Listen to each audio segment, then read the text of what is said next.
It was the third morning in September, and the tractor had been idling wrong since 7, and Petra had been listening to it from the edge of the south pasture where she and Maya had been walking. Not the aggressor still, not the alert bark. Petra's head moved toward the sound, the way it moved toward things that required attention rather than response. Maya had been listening too. She had learned, in 14 years of naval special warfare, to hear the difference between a thing that was wrong and a thing that was simply unfamiliar, and the tractor in the adjacent field was wrong. She went over the fence line. The tractor was in the middle of the field with the engine still running, and the man in the seat was not moving, and Maya crossed the field at a run. Commander Maya Reyes had been retired from the Navy for 14 months. She had moved to Guadalupe County, Texas 14 months ago because a man named Joseph Hawthorne lived along the river here, and she had been living 5 miles from his gate for over a year, and she had not knocked on it until Petra led her over a fence line on a September morning, and the rest became, simply, what happened. Subscribe if you haven't found this channel before. This is the kind of story we tell here.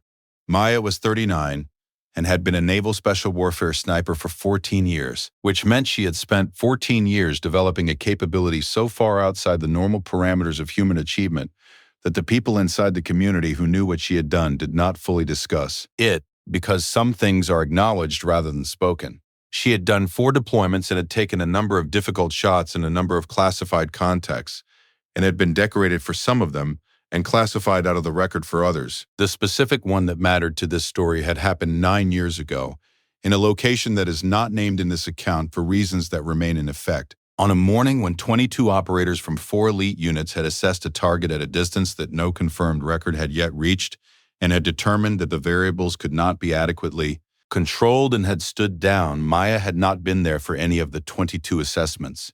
She had come in last after the window had been declared effectively closed, and she had done the mathematics that no one had yet applied correctly.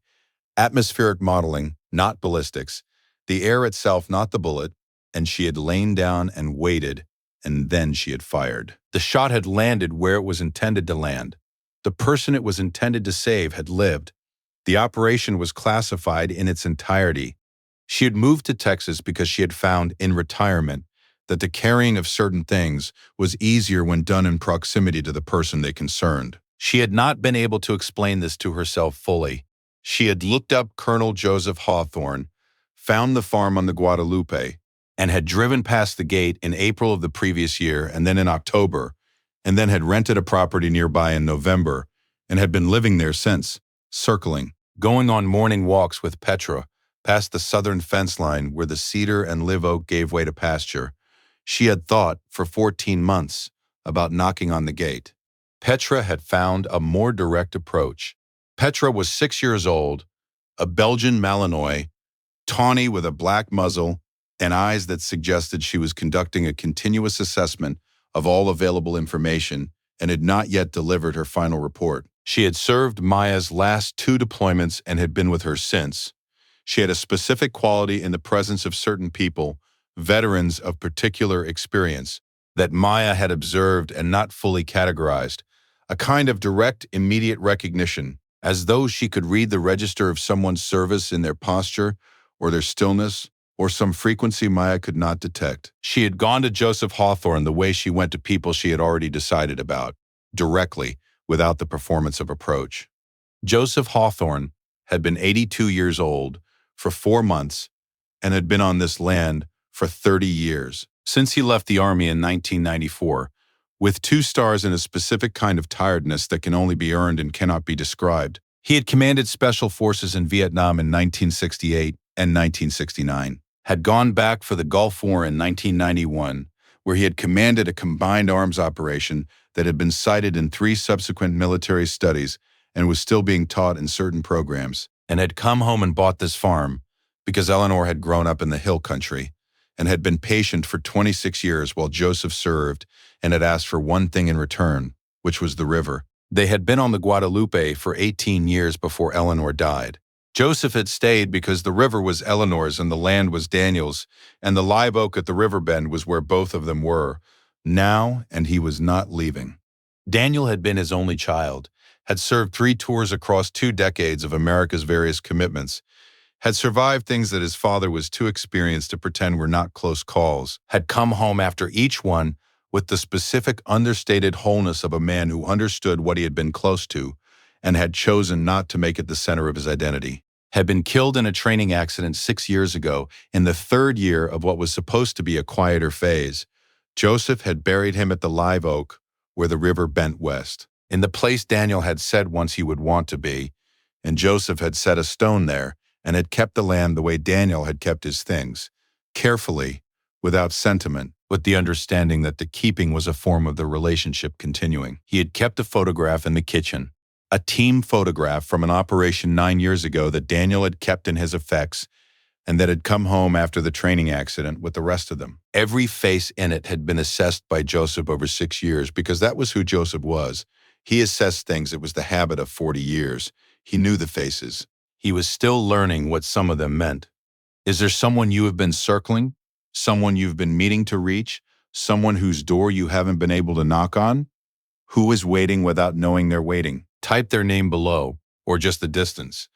I read every one. Joseph had heat exhaustion mild from working through the morning in September temperatures that were still touching 95. He was conscious and oriented and extremely displeased about being found in his tractor. He expressed this displeasure in the specific compressed vocabulary of a man who has spent 40 years giving orders and does not enjoy being on the receiving end of concern.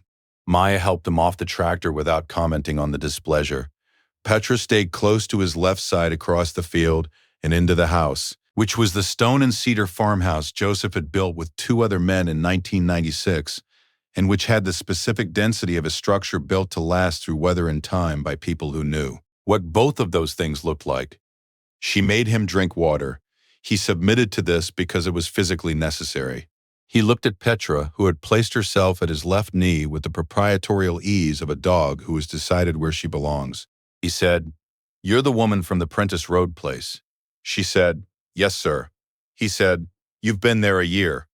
14 months, she said.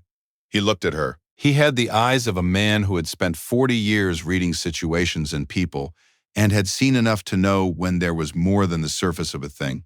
He said, "What branch?" She told him. He nodded once. He drank the rest of the water. He said, "I have a citation from the county. You know anything about property code variance processes?" She said, "I know someone who does." They sat at the kitchen table for the next 2 hours. Maya read the citation, a watershed protection finding on a small outbuilding near the river. Built in 1998 that had come to the county's attention through what appeared, from the filing record, to be a neighbor complaint. Joseph's attorney had provided an estimate. The variance filing would cost $8,000, or the structure would need to come down. Calvert's name did not appear in the filing, but his attorney's firm did, at the bottom of the complaint record, as the initiating party. Maya looked at the kitchen wall while she thought.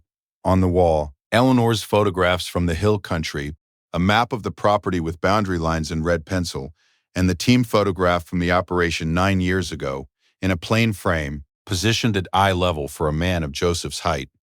She looked at the photograph for as long as she could look at it without it meaning more than it should mean at this particular moment. She could see in the back row a figure that was herself, younger, thinner in the face, in field gear with her hair pulled back. She had not known Joseph had this photograph. She had understood in the abstract that the photograph existed and that Daniel had kept it.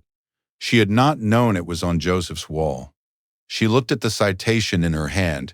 Joseph was watching her. She said, "I'll make a call this afternoon."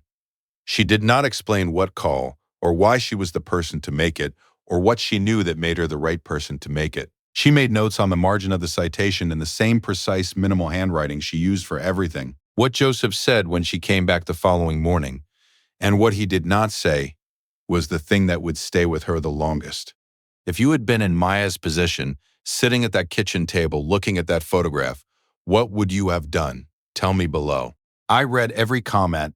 She made 4 calls from the road outside the property. The first was to a veterans property rights organization in Austin that she had researched in the months since moving to Guadalupe County. The second was to a land use attorney in San Antonio who had been recommended by the organization. The third was to a former colleague in Naval Special Warfare who was now at a Veterans Services office in Washington and who had specific connections to county-level property disputes affecting veterans. The fourth was to no one she could name in this account. She came back the following morning with the attorney's analysis and the note that the initiating complaint, filed through Calvert's firm, had potentially violated a county provision against the use of third-party code complaints as a real estate pressure tactic, which was a finding the county attorney would be invited to review. Joseph listened to all of this with the attention of a man who has processed operational intelligence for 40 years and can follow a briefing. He said, "You knew who I was when you moved to Prentice Road." She was quiet for a moment. She said, "Yes, sir." He said, "Daniel's photograph is on the wall." "I saw it," she said. He said, "I have looked at that photograph for 6 years. I know every face in it except 2. He paused. "I know one of them now." The kitchen was quiet. Petra was at Joseph's left knee, where she had been every morning for 2 days. His hand was on her back. The September light through the cedar outside the kitchen window had the specific quality of hill country light when the season has finally decided to change. Lower, cooler, gentler on the limestone than August had been. Maya said the operation was classified. "I know what classified means," Joseph said. "Then you know I can't." "I know you can't," he said. "I'm not asking you to." He looked at the photograph. He said, "He lived 6 more years."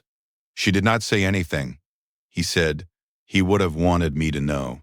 He paused. "Not who, just that someone did." They sat with that. The river was audible from the kitchen window. The specific sound that Guadalupe makes when the water is low in September and moves over the limestone shelves with the unhurried patience of something that has been moving this way for 10,000 years and intends to continue. She had taken the shot at 4,000 meters. She had not been able to walk up his driveway. That was the whole of what needed to be said about the distance between those two things, and neither of them said it, and it was understood.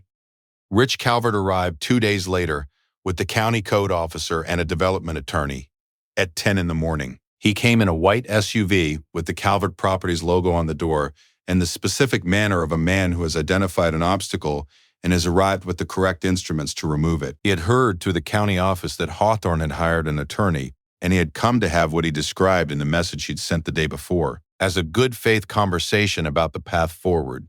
He was 51, large, with the easy authority of someone who has made a number of successful real estate transactions and has associated this with being generally correct about things. He looked at Maya when he came in with the recalibrated expression of someone who was expecting an old man alone and has found a more complicated room. Petra rose from beside Joseph's chair. She did not bark. She placed herself between Calvert and the kitchen with the specific, unhurried commitment of a dog that has completed its assessment, and the sound from her chest was the low, continuous register. Not alarm, not warning, but the steadier note of a dog that has decided and is simply present. Her eyes did not leave Calvert. Calvert looked at the dog. He looked at the county code officer, whose name was Henderson, and who had been in this kind of room before, and who appeared to be finding reasons to examine the baseboards. The development attorney opened his folder and began describing the citation, the timeline, and the county's interest in bringing the property into compliance. He described the development potential of the acreage, the river frontage, the accessibility from the highway, in terms designed to sound like an opportunity being generously shared. Joseph looked at him. He said, "My son is buried here." He said it the way he said everything, to the room, as a statement of what was true, without performance. The attorney continued for approximately half a second before stopping. The room was still. Henderson, the code officer, had his clipboard in front of him and was not consulting it. Maya spoke.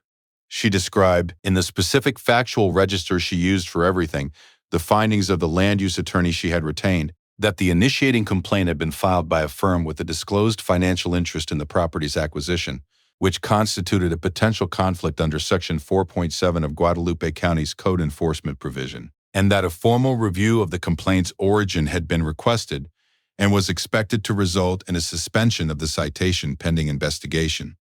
She described the provision itself by section number. She described the attorney's analysis of the Hawthorne property's original structure permits, all of which were in the county record and predated the current code by a margin that qualified them for grandfather protection under Texas Property Code Chapter 211. She said it without heat. She described what was true and let truth do what truth does. Calvert's folder was in his hands. He looked at it the way people look at things that were supposed to work. He said that he had great respect for what Colonel Hawthorne had contributed and that none of this was personal. Joseph said, "I know." He said it in a tone that meant, "I know it wasn't personal." That is exactly what makes it what it is. Petra did not move until the white SUV was out of the driveway. She watched the gate after it was gone. Then she walked back to Joseph's chair and pressed her flank against his leg and stayed there. Joseph put his hand on her back. He looked at the photograph on the wall. He said he had a dog he loved like this. He said Daniel's name. He said the dog's name, which was Buck, which had been a yellow lab who had died the year before Daniel did. He talked about Buck for a few minutes, the way Daniel had described him, the photographs Daniel had sent. And Maya listened because this was what was needed. And she was a person who could listen without filling the space with herself. The citation was suspended within 3 weeks, pending the county attorney's review of the complaint origin. The review found the conflict of interest provision applicable and recommended a formal ethics inquiry into the filing. Calvert's development project for the Hawthorne acreage was quietly set aside. The attorney's fees were paid by the Veterans Property Rights Organization on the basis that the case had produced a useful legal precedent for similar filings. The outbuilding near the river stayed standing. Maya started coming to the farm on Tuesday mornings. There was always something that needed doing. Cedar clearing, fence repair, a section of the stone wall along the river road that had been shifting since a high-water year in 2019. She came with Petra and worked through the morning and ate lunch at the kitchen table with Joseph and talked about the things that could be talked about and was quiet about the things that couldn't. In November, when the pecans were ready, she was there for that too. Joseph showed her how his father had harvested them, a specific technique with a pole and a tarp that took 2 people, and they worked through the afternoon in the pecans, along the south fence with the river visible through the cedar, and the light going flat and golden in the way of Texas November afternoons, when everything is finally settling. She had aimed for 9 years. She had arrived. Joseph never said directly what he knew. She never told him what she knew he knew. There was no ceremony about it and no declaration. Some things are acknowledged rather than spoken, which is a principle both of them had built careers around and which had not stopped being true in retirement. On a February morning, Joseph put the team photograph in a frame with better glass and moved it to the shelf above the mantel, next to Eleanor and Daniel and a photograph of Buck at the river. He did not tell Maya he had done this. She saw it the following Tuesday when she came for the cedar work, and she said nothing. She had taken the shot at 4,000 meters. She had not been able to walk up his driveway, and then Petra had gone over the fence line on a September morning, and the rest had followed, the way things follow when a dog has already made the decision and a person has had the sense to come along. What Maya Reyes did in Guadalupe County, Texas was not complicated in the way of things that look uncomplicated. She had moved 5 miles from a man's gate because she could not stop carrying something she had done for him. And she had lived there for 14 months until a dog and a tractor and a September morning had done what she had not been able to do herself. She had shown up eventually.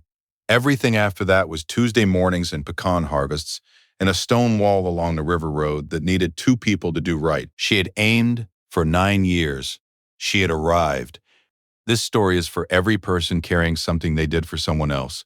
Something significant, something the other person may not know about. Something that has kept you circling without letting you close the distance. And for anyone who has been waiting without knowing they were waiting for someone to come over the fence line, is there someone you've been meaning to reach?